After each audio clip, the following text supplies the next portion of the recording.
Are you Dr. Turner? Yes, Could I am. see you, please? It's very important. Well, couldn't it wait until tomorrow? I mean, you know, it's very late. Well, after 11... Well, it's very important, Doctor. I'm sorry to trouble you, but... Oh, all right, then. You see, Very Doctor, well. it's like this. My name is Blaine. Perhaps that means something to you. Well, as a matter of fact, no, it doesn't. Horatius Blaine? Horatius Blaine. Wait a minute. Horatius Blaine. Yes, I seem to remember. Yes. There was a Horatius Blaine found dead at Glenvale. And, if I remember correctly, I examined the body. And? An accident, if I remember. Yes. It wasn't an accident, Doctor. Horatius Blaine was murdered. Oh, come now, wait a I minute. know, Doctor, because I am Horatius Blaine. I know what happened that night. You are... Oh, now, this is ridiculous. Is it, Doctor? Is it ridiculous? Look at me. Go on, look at me. I was the man you examined, wasn't I? Wasn't I, Doctor? I stared at the wild-eyed man opposite me. I stared, and I remembered. This was the man, but he was dead then, there was no doubt at all.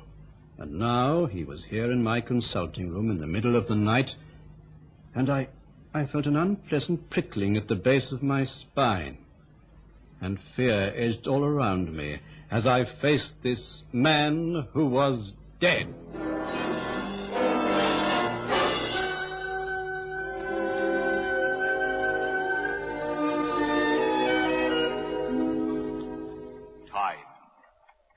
The silent herald of life and death, success or failure, the unseen force that measures man's destiny, reaching its most fateful moment as it slowly strikes the 11th hour.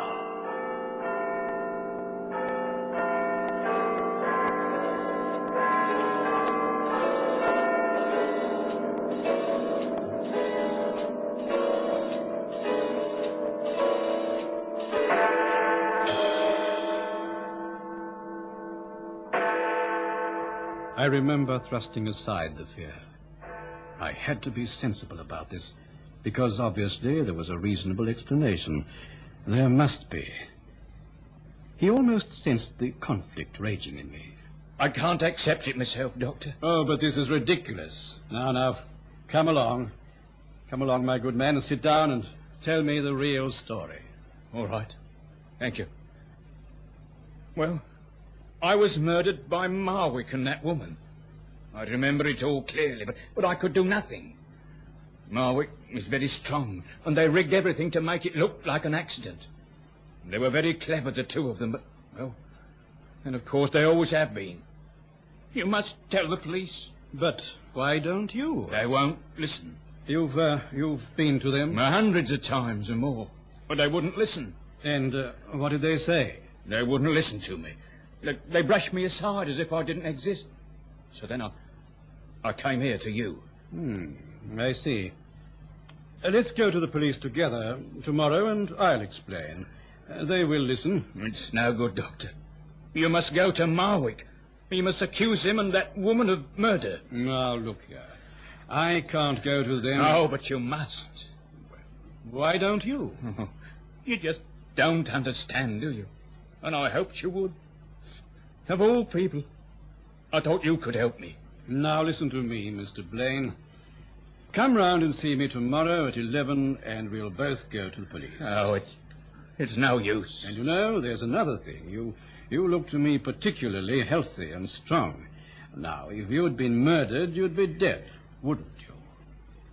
I am, Doctor. I am.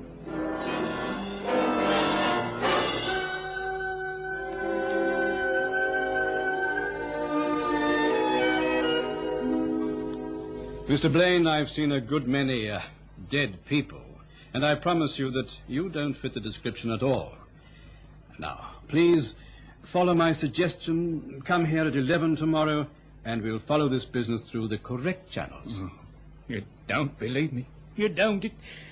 It's all so hopeless. No one believes. There's no one. What can I do to make you... What can I do? Oh, dear, I'm really feeling very tired, and if you come tomorrow, as I suggested, I'll do all I can to help you then. No one believes. No one believes. I opened the door, and the tiny figure stumbled away into the night. And I remember watching him, and in the light of a street lamp he turned, his eyes dark and reproachful. It was then that I heard Helen beside me. Darling, what are you standing here for? It's terribly late. Well, that character over there, you see him? Where? That's odd. He's gone. He was standing under that street lamp, and now he's gone.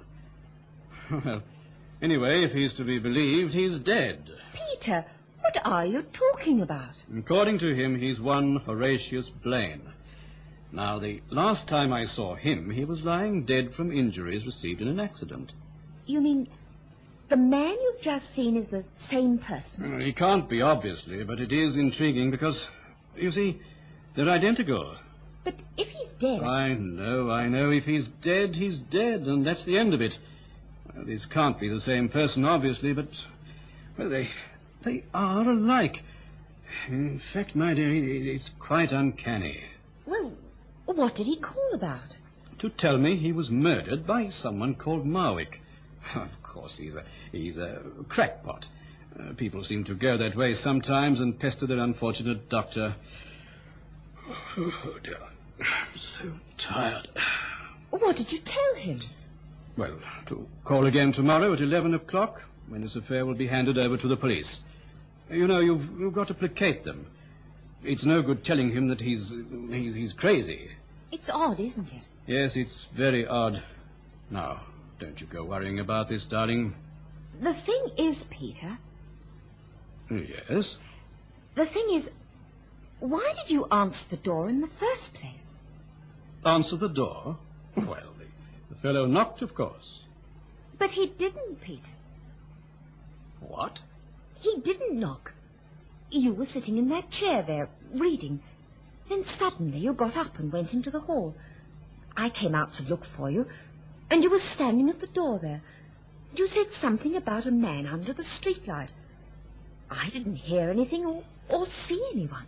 My dear Helen, I heard the fellow clearly, and I saw him clearly. He did knock, and I took him through to my consulting room. I did. I'm not a fool, and I certainly don't suffer from delusions. He told me his name was Horatius Blaine. Now, I ask you, would I make up a name like that, would I? And he mentioned someone called Marwick, and there was some talk of a woman as well. Oh, well... Oh, let's forget about it, shall we? Come on, darling. Let's go up to bed. I followed Helen slowly up the stairs. I kept telling myself there was a perfectly reasonable explanation for all this. Then I consoled myself with the thought that I would never see the strange Mr. Blaine again. He would be pestering some other doctor in the morning. But I was wrong there. I was so very wrong.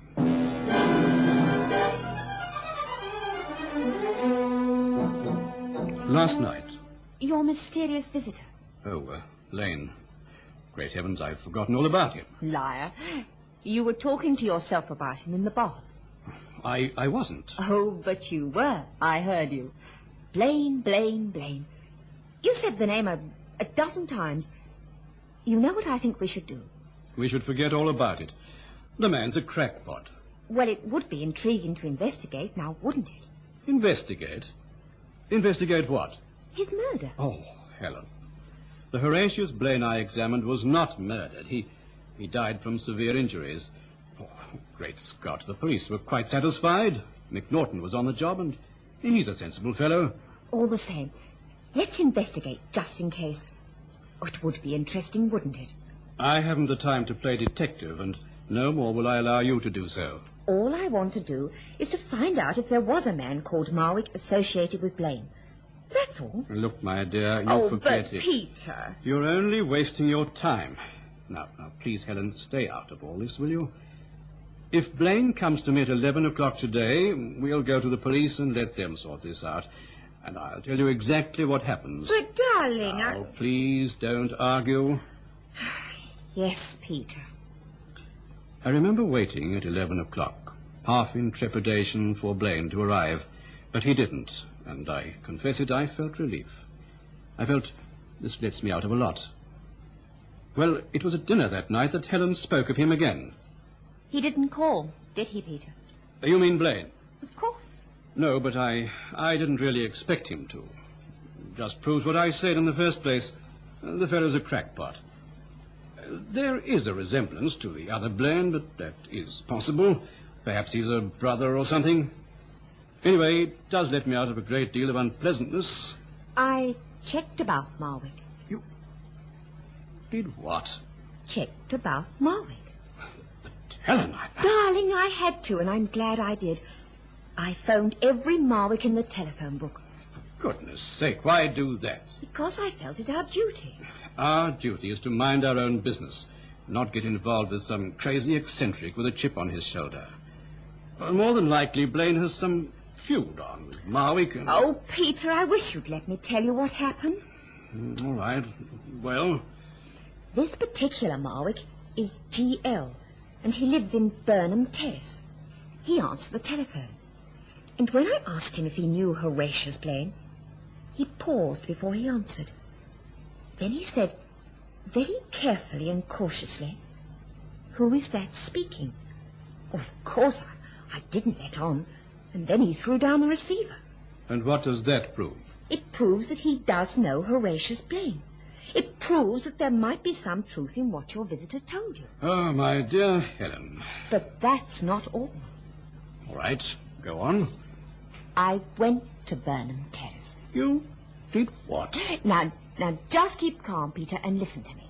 You went there? I pretended I was carrying out a survey for a detergent manufacturer. Oh, this beats anything. It's a broken-down sort of a district, and the house looked deserted. I knocked, and a woman opened the door. I asked her a few questions. Then I inquired if Horatius Blaine lived there. She gasped with sheer terror and slammed the door in my face. Oh, you shouldn't have risked doing a thing like that, Helen. You must have been crazy. Anyway, I'm satisfied that your visitor might have been speaking the truth. Helen, do you realize what you're saying? Do you? Yes, I do, Peter. I know what I'm saying. That the man who called last night was Horatius Blaine. And he was dead. I stared at her. She spoke quite calmly. I could scarcely believe my ears. Was this really Helen talking? Don't you see what it means, Peter? Helen, what are you suggesting? I don't understand this, Peter. Not for a single moment. But I'm sure Marwick and that woman did kill Blaine. It all works out, now doesn't it? It's crazy and it's unhealthy. Now, please forget it. You're frightened, aren't you, Peter? Yes, I am, I suppose. I don't like thoughts of ghosts. In any case, they don't exist. They can't exist. I'm sure there's some perfectly reasonable explanation for all this. What are we going to do? Well? What on earth can we do? I ask you that, Helen. I can't go to Marwick and accuse him of murder. In any case, I dare say the fellow's quite innocent. But he did act strangely. Well, perhaps he was surprised at you asking for Blaine. There are dozens of explanations. I'm going to see Inspector McNaughton. You'll be wasting his time. At least I will be doing something to help Blaine. Help Blaine? Don't you see? That's why he came to you last night. Because he wants help. He needs help. I suggested he call on the police, but he said they won't listen to him. There you see, Peter. That proves it. They won't listen. That doesn't prove a confounded thing to me. All right, then. I'm going to McNaughton. Go to him, then. Do what you like. It's obvious that you won't listen to me. I wish you'd realize, Peter, that this is something I've got to do.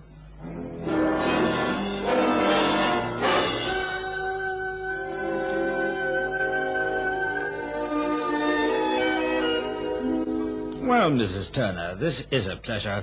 Sit down. Do sit down. Thank you, Inspector. Peter's told me I'm wasting your time coming here like this. but I feel I should tell you this. Trouble of some kind? Do you remember Horatius Blaine? Horatius Blaine? Oh, yes, of course. Motor accident. Fatal. 14th of February. What about him? He called on Peter last night. He did what? Oh, I know you're going to think this is crazy, but it's true. He called on Peter to say he'd been murdered. But, Mrs. Turner, he was killed. I saw him, there's no doubt at all. Absolutely none. It wasn't murder. He named a person called Marwick. Now, Inspector, I went to see the Marwicks. You went to see them? I mentioned his name, and they were terrified. I'm sure they did kill him. Now, see here, Mrs. Turner. Oh, don't tell me this is ridiculous, that it's imagination, that you're sure there's some perfectly reasonable explanation for everything. I tell you, those people did kill that most unfortunate man. But he couldn't have called on your husband. He did. Did you see him? Well, no, but Peter did, and he talked to him. But you've just told me that your husband doesn't believe. He does in his heart, but he's too afraid to acknowledge it. Oh, Inspector, you must go round to these people. And accuse them of murder. Mrs. Turner, that's as much as my job's worth. If you receive an accusation from someone, you must investigate it, mustn't you? Well, we do make inquiries, yes. All right, then. I'm telling you that Horatius Blaine was murdered by Marwick. Now, you've got to do something about this. It's highly irregular and, I believe, irresponsible. You know, Mrs. Turner, you can't make these accusations without any foundation in them at all. Please, Inspector. Oh, honestly. Oh, but all right. I'll do it. Though heaven knows I'm making a fine fool of myself.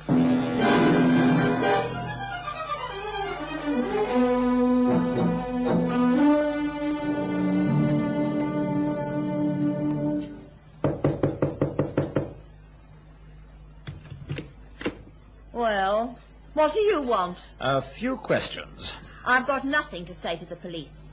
Now get out. Go on before I set the dogs on you. I'm coming in. Stand aside. Oh, a very fine way to treat a lady, I'm sure, pushing her aside. What's going on, Sean? Police officer, and full of cheek he is too. Police officer? What the devil do you want? A few questions about one Horatius Blaine. Never heard of him. Now, come on, officer. Push off. There's nothing for you here. Huh. Talk about the rights of folk in a free country. Pushes his way in, bruises me arm. You see, finger marks. Oh, I'll have something to say about this. Just you wait. I'm given to understand that you knew Blaine, that you knew him well. I've never heard of him, like I said. Yet this was the address given to us, and your name is Marwick. Must be some mistake. Who gave you our address? Oh, I know. Some nosy little blonde who called round here with her sly looks and her questions. That'll do, Sean. Now, push off, mister. You're on the wrong tack this time. There's the door. That's right. There's the door. And you tell that little blonde to try and pin the murder onto someone else but leave us alone. Watch your talk. Well, all I was saying was that... I told you to keep quiet. Now do just that. Oh, you hit me. I hit you and I'll do it again. Easy does it, Marwick. You asked me who told me to come here. Yes. Yes, that's right. Who told you? Blaine himself. But Blaine is dead. I tell you, he's dead. I know. But how do you? I haven't mentioned anything about Blaine being dead. Not a word. Yeah, well, she read it in the paper, mister. It was in the paper. An accident.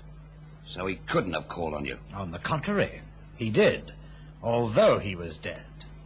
He accused you and this woman here of his murder. No, it isn't true. It isn't. Now watch yourself, John. If you're going to break, you better get out. And that's final. She's staying here, Marwick. Yes. Blaine called on me and told me quite a story. I told you not to do it. I told you. I said leave him be, but no. Oh, no. You wanted the cash, so you did it your way. Look, I told you to be quiet. Oh. I told you to keep your hands off her, Marwick. He's a killer, he is. He is. He did it and rigged it like an accident. That's a lie. Oh, it's the truth. Now he's come back to haunt you. Good. Good. I said it was wrong. I did, Sergeant. I told him not to do it. I tried to talk him out of it, but I couldn't. And now we're both in trouble up to the neck because of him. Oh, I'm getting out of here. Oh, no, you don't, Marwick. Stay where you are. There are some questions I would like to ask you.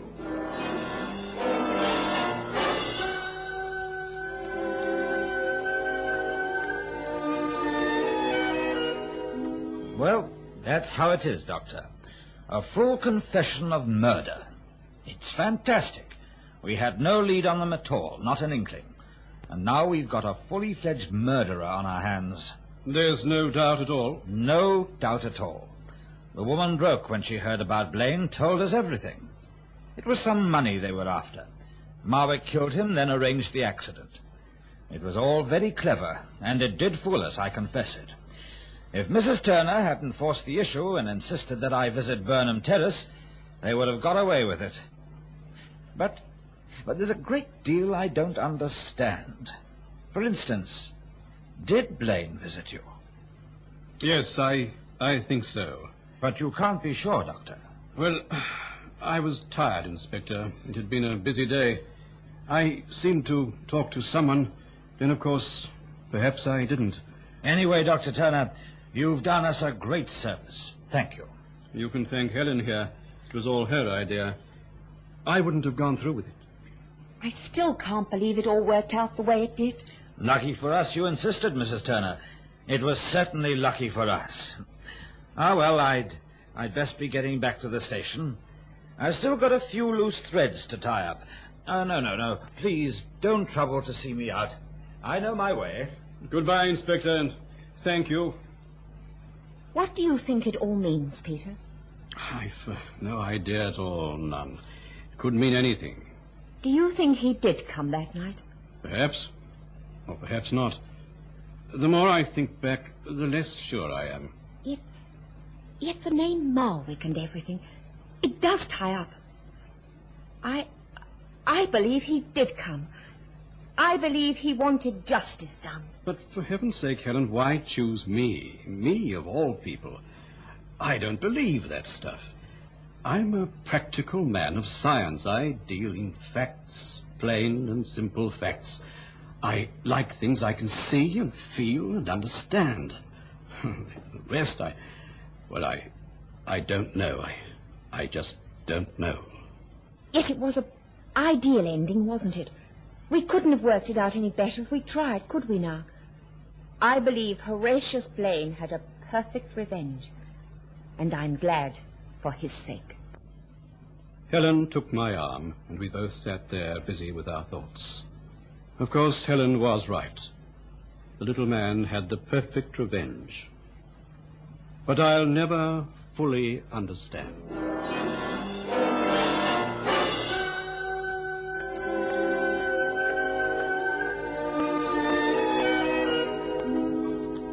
Time, the silent herald of life and death, success or failure, the unseen force that measures man's destiny, reaching its most fateful moment as it slowly strikes the 11th hour.